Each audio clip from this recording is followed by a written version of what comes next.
প্রিয় ভাই বোনেরা, ৭১ সালে আমাদের শহীদরা নিজের জীবন উৎসর্গ করেছিলেন এই রকম একটি বাংলাদেশ গঠনের জন্য। বিগত 15 বছর স্বৈরাচারের বিরুদ্ধে শত শত হাজারো গুম খুনের শিকার হয়েছে শুধু রাজনৈতিক দলের সদস্য নয়, নিরীহ মানুষের প্রতিবাদ করতে গিয়ে অত্যাচার নির্যাতনের শিকার হয়েছে, জীবন দিয়েছে। 2024 সাল মাত্র সেদিনের ঘটনা। কিভাবে আমরা দেখেছি আমাদের তরুণ প্রজন্মের সদস্যরা কিভাবে নিজের জীবন উৎসর্গ করেছে দেশের এই স্বাধীনতা এবং সার্বভৌমত্বকে রক্ষা করার জন্য। প্রিয় ভাই বোনেরা, কয়েকদিন আগে এই বাংলাদেশের 24-এর আন্দোলনের এক সাহসী প্রজন্মের এক সাহসী সদস্য ওসমান হাদিকে হত্যা করা হয়েছে। ওসমান হাদি শহীদ হয়েছে। প্রিয় ভাই বোনেরা, ওসমান হাদি চেয়েছিল এই দেশের মানুষের জন্য গণতন্ত্র প্রতিষ্ঠিত হোক, এই দেশের মানুষের গণতান্ত্রিক অধিকার প্রতিষ্ঠিত হোক, এই দেশের মানুষ তাদের গণতান্ত্রিক এবং অর্থনৈতিক অধিকার ফিরে পাক।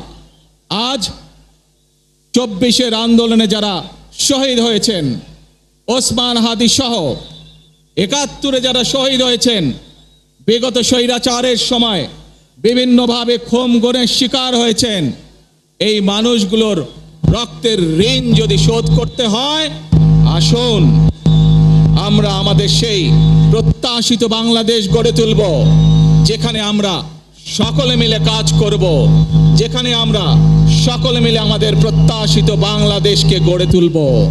প্রিয় ভাই বোনেরা, বিভিন্ন আধিপত্যবাদ শক্তির গুপ্তচরেরা বিভিন্নভাবে ষড়যন্ত্রে এখন লিপ্ত রয়েছে।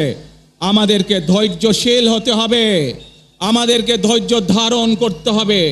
বিশেষ করে তরুণ প্রজন্মের যে সদস্যরা আছেন, আপনারাই আগামী দিন দেশকে নেতৃত্ব দেবেন, দেশকে গড়ে তুলবেন।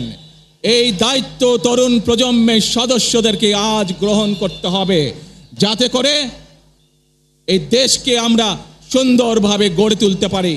শক্ত ভিত্তির উপরে গণতান্ত্রিক ভিত্তি, শক্তিশালী অর্থনৈতিক ভিত্তির উপরে যাতে এই দেশকে আমরা গড়ে তুলতে পারি। প্রিয় ভাই বোনেরা, আমার সাথে আজকে মঞ্চে এখানে বহু জাতীয় নেতৃবৃন্দ বসে আছেন। আসুন আজকে আমরা দুহাত তুলে আল্লাহর দরবারে দোয়া করি, আল্লাহর রহমত আমরা চাই। যে সকল জাতীয় নেতৃবৃন্দ এই মঞ্চে আছেন, মঞ্চের বাইরে যে সকল জাতীয় আরো নেতৃবৃন্দ আছেন, আমরা সকলে মিলে এই দেশকে নেতৃত্ব দিয়ে আমাদের বাংলাদেশের জনগণের প্রত্যাশিত সেই বাংলাদেশকে আমরা গড়ে তুলতে চাই। আমাদেরকে যে কোনো মূল্যে আমাদেরকে এই দেশের শান্তি শৃঙ্খলা রক্ষা করতে হবে। যে কোনো উস্কানির মুখে আমাদেরকে ধীর শান্ত থাকতে হবে। প্রিয় ভাই বোনেরা, আমরা দেশের শান্তি চাই, আমরা দেশের শান্তি চাই, আমরা দেশের শান্তি চাই। প্রিয় ভাই বোনেরা, মার্টিন লুথার কিং নাম শুনেছেন না আপনারা? নাম শুনেছেন তো আপনারা? মার্টিন লুথার কিং, তার একটি বিখ্যাত ডায়লগ আছে, আই হ্যাভ এ ড্রিম। আজ এই বাংলাদেশের মাটিতে দাঁড়িয়ে আপনাদের সকলের সামনে আমি বলতে চাই, বাংলাদেশ জাতীয়তাবাদী দলের একজন সদস্য হিসাবে আপনাদের সামনে আমি বলতে চাই, I have a plan for the people of my country, for my country. আজ এই পরিকল্পনা দেশের মানুষের স্বার্থে, দেশের উন্নয়নের জন্য, দেশের মানুষের ভাগ্যের পরিবর্তনের জন্য যদি সেই প্ল্যান, সেই কার্যক্রম, সেই পরিকল্পনাকে বাস্তবায়ন করতে হয়, প্রিয় ভাই বোনেরা, এই জনসমুদ্রে যত মানুষ উপস্থিত আছেন, এই সারা বাংলাদেশে গণতন্ত্রের শক্তি যত মানুষ উপস্থিত আছেন, প্রত্যেকটি মানুষের সহযোগিতা আমার লাগবে। প্রত্যেকটি মানুষের সহযোগিতা আমাদের লাগবে। আপনারা যদি আমাদের পাশে থাকেন, আপনারা যদি আমাদেরকে সহযোগিতা করেন, ইনশাআল্লাহ আমরা আই হ্যাভ এ প্ল্যান বাস্তবায়ন করতে সক্ষম হব।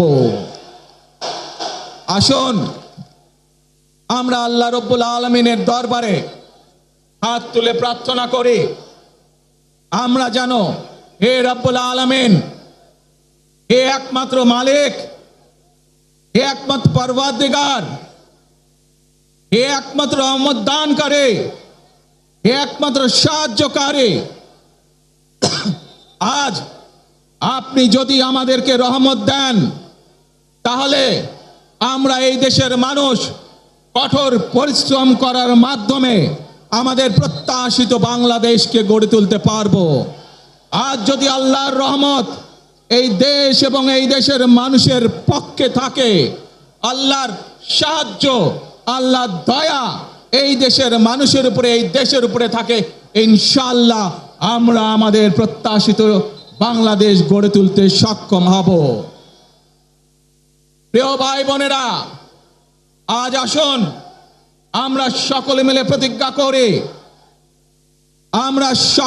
প্রতিজ্ঞা করি যে ইনশাআল্লাহ আগামী দিনে দেশ পরিচালনার দায়িত্বে যারা আসবে, আমরা সকলে নবী করিম সাল্লাল্লাহু আলাইহি সাল্লামের যে ন্যায়পরায়ণতা, সেই ন্যায়পরায়ণতার আলোকে আমরা দেশ পরিচালনার সর্বোচ্চ চেষ্টা করব।